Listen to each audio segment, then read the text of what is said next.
حضرت ابو ہریرہ فرماتے ہیں کہ نبی پاک علیہ السلام نے فرمایا ایک شخص نے بادلوں کے اندر سے آواز سنی کہ فلاں آدمی کا کھیت اور باغ خشک ہو گیا ہے، وہاں برسو اور اس کے کھیت کو سیراب کرو۔ وہ بڑا حیران ہوا کہ بادل سے آواز آ رہی۔ پھر اس نے دیکھا کہ ایک پہاڑی پر بارش ہوئی، وہ بادل وہاں برسا، پھر نالیوں سے ہوتا ہوا پانی ایک طرف چلا۔ تو جس نے آواز سنی تھی، حضور بیان کر رہے ہیں، وہ بھی پیچھے پیچھے چلا کہ پانی کدھر جا رہا ہے۔ اس نے جا کے دیکھا کہ ایک مقام پہ ایک باغ کو وہ پانی لگ رہا ہے اور ایک آدمی وہ پانی لگا رہا ہے۔ اس نے اس سے پوچھا تیرا نام کیا ہے؟ اس نے کہا کیوں؟ کہنے لگا بتا نا۔ اس نے نام بتایا تو کہنے لگا یہی تو وہ نام ہے جو میں نے بادلوں کے اندر سے سنا ہے کہ فلاں کے کھیت کو پانی دے دو۔ اس نے کہا یار تو کیا عمل کرتا ہے کہ اسپیشل تیرے لیے بارش برسے؟ یہ بخاری پڑھ رہا ہوں، سیاستہ سے حدیث عرض کر رہا ہوں۔ اس سے پوچھا تو کیا کام کرتا ہے کہ جناب اللہ تبارک و تعالیٰ کا حکم کرم آیا کہ خاص تیرے لیے پانی برسے اور تیرے کھیت کو سیراب کرے؟ تو اس نے کہا چھوٹا ذمہ دار ہوں، پر جب فصل اگتی ہے تو 3 حصے کرتا ہوں۔ ایک حصہ اپنے بال بچوں پہ، بہن بھائیوں پہ خرچ کرتا ہوں، ایک حصہ پورا، اور ایک حصہ دوبارہ کاشتکاری پہ لگاتا ہوں، اور تیسرا حصہ خالص میں نے مسکینوں، یتیموں اور غریبوں کے لیے رکھا ہوا ہے۔ وہ جو تیسرا حصہ، اللہ کرے آپ سمجھیں، وہ رب کے بندوں پہ تیسرا حصہ خرچ کرتا ہے نا، تو کریم مالک نے فرمایا جہاں سے غریب کا حصہ جاتا ہے وہ کھیت خشک نہیں رہنا چاہیے، وہ جہاں سے مسکین روٹی کھاتے ہیں وہ خشک نہ رہے، جہاں سے یتیموں کو کچھ آتا ہے کہیں اس کی فصل رہ نہ جائے۔ میں اور آپ بھی اگر اپنے مال میں مسکینوں، یتیموں، غریبوں کے حصے رکھ لیں گے تو فصلیں خشک نہیں رہیں گی، ان کے اندر تازگی آئے گی، نور آئے گا، کرم آئے گا، خاص کر خدا کی رحمت برسے گی۔ کبھی آپ صرف کہہ دیں نا میرا رب میرے ساتھ ہے، اس لفظ میں اتنی طاقت ہے کہ دشمن ویسے زہر ہو جاتا ہے۔ زندگی میں کسی سے بھی لڑائی ہو تو اچھی طرح سوچ لیں کہ اللہ اس طرف ہے یا اس طرف ہے۔ اگر آپ زیادتی پہ ہیں تو پھر رب مظلوم کی جانب ہے۔ اگر اللہ کی مدد آپ کے ساتھ ہے تو دنیا کی کوئی طاقت آپ کو گرا نہیں سکتی، اور اگر آپ مظلوم کے مقابلے میں ظالم بن کے آپ کھڑے ہو گئے ہیں اور آپ نے رویہ وہ اختیار کیا ہے کہ جس میں مدد نہیں آئے گی، تو پھر یاد رکھ لیں کہ آپ کوئی بھی ہیں، کہاں بھی ہیں، آپ کمزور ہیں۔ طاقتور تھے ابتدائے اسلام میں، ظاہری طاقت تھی کفار مکہ کے پاس، وہ ڈنڈوں سے مارتے تھے غریبوں کو، ان کے ہاتھوں میں ڈنڈے تھے، پر خدائی طاقت ان مظلوموں کے ساتھ تھی۔ صاحب زرقانی نے لکھا ہے حضرت زنیرہ رضی اللہ تعالیٰ عنہ ایک لونڈی ہیں، غریب ہیں، ماڑے دا کی کام محمد نس جانا یا رونا، غریب سادی بی بی اور لونڈی کنیزہ، ایک مشرک کی کنیزہ تھی، انہوں نے کلمہ پڑھ لیا، وہ ڈنڈوں سے مارتا، دروں سے مارتا، تکلیف دیتا۔ حضرت زنیرہ رضی اللہ تعالیٰ عنہ کو اتنا مارا، اتنا مارا۔ اب آپ ایک اور پہلو پر بھی غور کریں، مار بھی پڑ رہی ہے پر خدا ادھر ہی ہے، اللہ کی مدد ادھر ہی ہے۔ رب کہتا ہے کہ پہلے تو صبر کرنا، ان اللہ مع الصابرین، تو صبر کرے گا تو پھر رب کی معیت ملے گی، ذرا ٹھہرنا، تو تھوڑا ڈٹنا۔ ان الذین قالوا ربنا اللہ ثم استقاموا تتنزل علیہم الملائکہ، تو کہے اللہ میرا رب ہے، پھر تو پہلے ڈٹ، پہلے تو نے ڈٹنا ہے۔ ثم استقاموا، جو ڈٹ گیا، تتنزل علیہم الملائکہ، ڈٹنے والے کے لیے مدد آتی، پہلے تھوڑا ٹھہرنا پڑتا ہے، پہلے تھوڑا صبر کرنا پڑتا ہے، حوصلہ کرنا پڑتا، اس کے بعد مدد آتی۔ مار پڑ رہی ہے، مارا جا رہا ہے حضرت زنیرہ کو، ان کا مالک جو ہے ظاہری آقا وہ مار رہا ہے، یہ کنیزہ ہے، اتنا مارا، اتنا مارا، ان کی بینائی چلی گئی، نظر آنا بند ہو گیا۔ ابو جہل آیا اور کہنے لگا زنیرہ دیکھا نا ہمارے بت تیری آنکھیں لے گئے، معاذ اللہ، لات و منات ہمارے بتوں نے تجھے اندھا کر دیا۔ اب ایسا نہیں ہے کہ بی بی روتی جا رہی ہے، روتی جا رہی ہے، مایوسی مایوسی، معاذ اللہ، پریشانی، غریبی بڑی ہے، پوچھنے والا کوئی نہیں، یہ باتیں نہیں۔ کیا جملے ہیں خاتون کے، کیا لفظ ہیں۔ ابو جہل نے تنزیہ کہا، معاذ اللہ، کہنے لگا دیکھا نا ہمارے بتوں نے تجھے اندھا کر دیا۔ تو جناب زنیرہ آنکھوں کی بینائی گئی ہے اور رات کو گئی ہے، دکھ ابھی تازہ ہے، لیکن اللہ پہ جو توکل ہے، اپنے مالک سے جو رشتہ ہے وہ اتنا مضبوط ہے، اتنا طاقتور ہے، اس میں اتنی گہرائی ہے کہ حضرت زنیرہ بول کے نا اتنی قوت سے بولی، اتنی طاقت سے بولی کہ پورے کفر پر لرزہ طاری ہو گیا۔ فرمانے لگی تمہارے بتوں کی کیا اوقات ہے کہ وہ میری بینائی لے جائیں، یہ میری رب کی حکمت کا تقاضا ہے۔ جب تک اس نے چاہا زنیرہ دیکھتی رہی، اور جب اس نے چاہا زنیرہ کی آنکھوں کی بینائی چلی گئی، اور اگر وہ چاہے گا نا تو بینائی واپس بھی کر دے گا۔ اگر ہو ذوق یقین پیدا تو کٹ جاتی ہیں زنجیریں، اگر وہ چاہے گا تو بینائی آ بھی جائے گی۔ حضرت زنیرہ نے رات کو یہ لفظ کہے، ابو جہل اور سارے کفار ڈر کے سن کے چلے گئے، آپ اطمینان سے آ کے بستر پہ سوئی۔ جب سویرے اٹھی تو اللہ نے آنکھوں کی روشنی واپس کر دی تھی، آنکھوں کی۔ اب چھڑی پکڑی ہے، بازاروں میں گھومتی ہے، کہتی ہیں بلاؤ کدھر ہے تمہارے لات و منات، دیکھو میرے رب نے روشنی واپس کر دی۔ آ کر میرے ساتھ ادھر آ، ستمگر ہنر آزمائیں، تو تیر آزما ہم جگر آزمائیں۔ بیمار لوگوں یاد رکھو، کہہ دیا ڈاکٹر نے کہ تو بڑا بیمار ہے، تو بڑا کمزور ہے، یہ ہو گیا وہ ہو گیا، تو ڈاکٹر اپنے علم کے مطابق بات کر رہا ہے، ہوگا تو وہ جو میرا رب چاہے گا۔ کمزور ہو جانا، پریشان ہو جانا، تکلیف میں آ جانا، پتہ نہیں بات ہو گئی ہے تو جانے کیا ہو جائے گا۔ اپنی زندگی کے اندر اپنے رب سے رشتہ مضبوط کریں، رسول کائنات سے رشتہ مضبوط کریں، اللہ والوں سے رشتہ مضبوط کریں۔ حضرت زنیرہ نے پیغام دیا کہ زندگی میں جو جینا چاہتے ہیں تو وہ رب کا نام لے کے جی سکتے ہیں، جو اپنی زندگی میں خوشیاں دیکھنا چاہتے ہیں تو رسول اللہ کے نام پر خوشیاں دیکھی جا سکتی ہیں۔ توکل کی بنیاد پر بندہ خوشیاں لے سکتا ہے، اور اگر انسان میں توکل نہیں ہے تو پھر وہ اس کالے جادو سے بھی ڈر رہا ہے، وہ نیلے سے بھی ڈر رہا ہے، وہ پیلے سے بھی ڈر رہا ہے، وہ فلانے سے بھی ڈر رہا ہے، وہ میرے خلاف فلانا رشتہ دار سازش کر رہا ہے تو ڈر رہا ہے، فلانا میرے بارے میں یہ کر رہا ہے تو ڈر رہا ہے، وہ پتہ نہیں دنیا ادھر ہو جائے گی تو کیا ہو جائے گا، اٹھ باندھ کمر کیوں ڈرتا ہے، پھر دیکھ خدا کیا کرتا ہے۔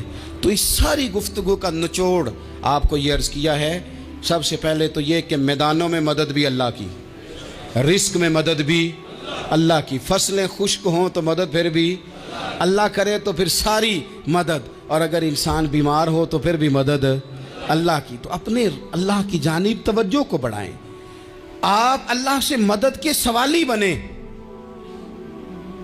ترمذی کی ایک حدیث ہے، میں آپ کو زندگی کا تجربہ بتاتا ہوں کہ جب میں بڑا پریشان ہوتا ہوں تو یہ والی روایت کھول لیتا ہوں، مزہ دیتی ہے۔ میرے نبی پاک علیہ السلام نے فرمایا اپنے دکھ سیٹھوں نوابوں کو نہ کہنا، مالداروں کا نہ کہنا، ورنہ اللہ تمہیں کبھی غنی نہیں کرے گا۔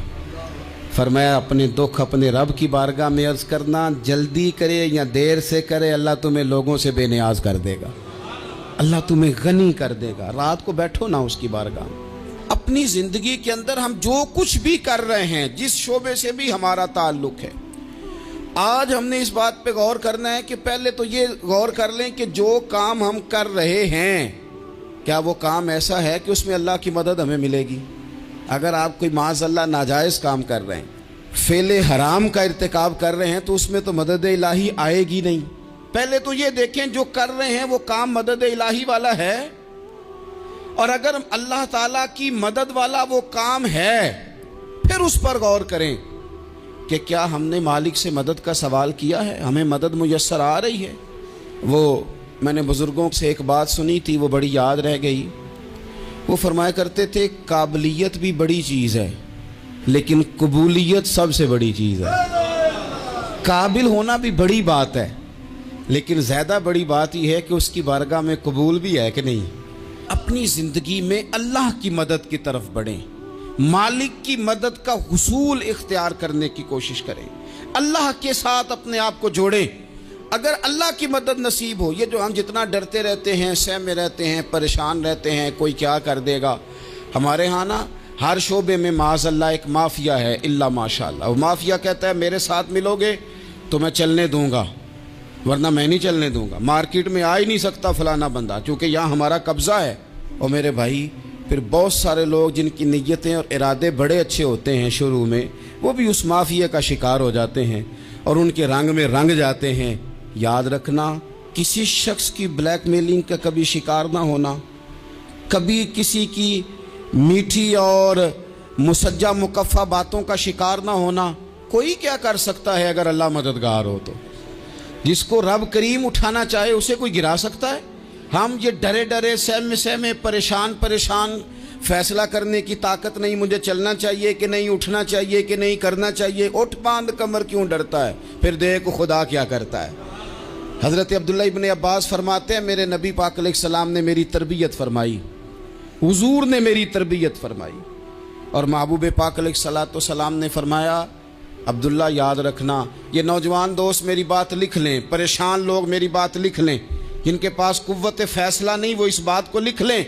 حضرت عبداللہ ابن عباس فرماتے ہیں میرے نبی پاک علیہ السلام نے مجھ سے فرمایا تھا عبداللہ سن، اگر ساری دنیا مل کے تیرا کوئی نفع کرنا چاہے کر نہیں سکتی جب تک میرے رب کی رضا نہ ہو، اور فرمایا ساری دنیا مل کے تیرا کچھ بگاڑنا چاہے تو عبداللہ بگاڑ نہیں سکتی جب تک رب کریم کی حکمت کا تقاضا نہ ہو۔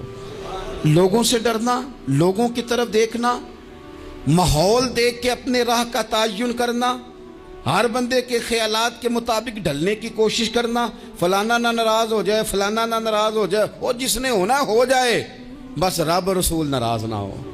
اپنی زندگی میں اپنے مالک کو مولا جان کے، بل اللہ مولاکم، اللہ تمہارا مولا ہے، وَهُوَ خَيْرُ النَّاصِرِينَ، وہ بہترین مددگار ہے۔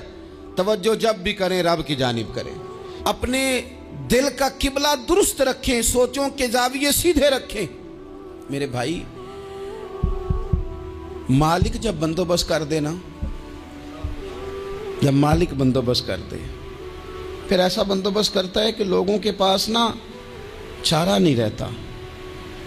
حضرت مریم رضی اللہ تعالی عنہا پاک باز تھیں، مسجد میں رہی تھیں، پر مالک کی حکمت کے تقاضے بڑے عجیب ہے نا۔ پھر جناب مریم کو اللہ تعالیٰ نے بغیر شوہر کے اولاد عطا کر دی۔ یہ بات ہی ایسی تھی، وہ کسی نے کہا تھا کہ مخلوق تو فنکار ہے اس درجہ کے پل بھر میں سنگے در کعبہ سے بھی اصنام تراشے، تم کون ہو کیا چیز ہے داغ کبابی، لوگوں نے تو مریم پہ بھی الزام تراشے۔ تو لوگوں نے کہا کدھر سے لے آئی بچہ، تیرا باپ تو ایسا نہیں تھا، کہاں سے لے آئی؟ اللہ کرے میں آپ کو سمجھا سکوں، ذرا اپنے آپ کو وہاں کھڑا کریں کہ ایک پاک باز عورت، پاک باپ کی بیٹی، طیب ماں کی بیٹی، اور اللہ کے گھر میں پرورش پانے والی خاتون، ایک وہ وقت اور ایک یہ وقت کہ اس عورت کو کٹہرے میں کھڑا کر کے پوچھا جا رہا ہے کہ معاذ اللہ تیری گود میں بچہ جائز نہیں ہے، کہاں سے لائی ہے؟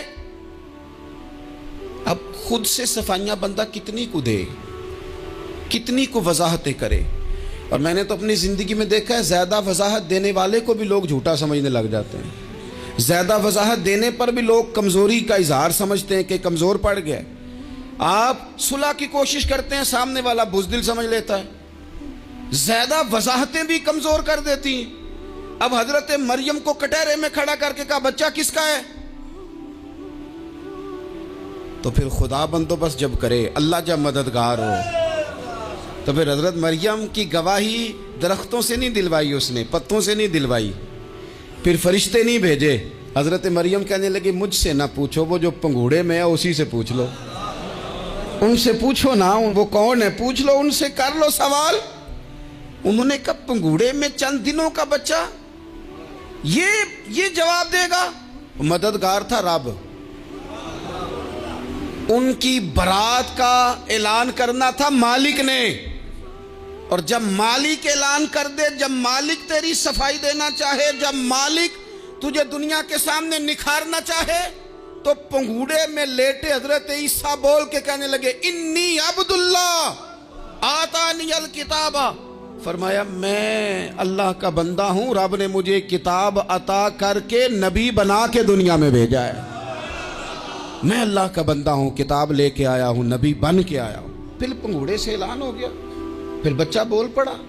اور یہ ایک دفعہ نہیں بات ہوئی، یہ بنی اسرائیل میں ایک جریج نام کے شخص بھی تھے جو نماز پڑھ رہے تھے. بعض نے لکھا ہے نفل نماز تھی. اماں نے پکارا تو آئے نہیں, تو ماں کے منہ سے نکل گیا تو اتنی دیر تک مرے گا نہیں جب تک کسی بے حیا عورت کا منہ نہ دیکھ لے.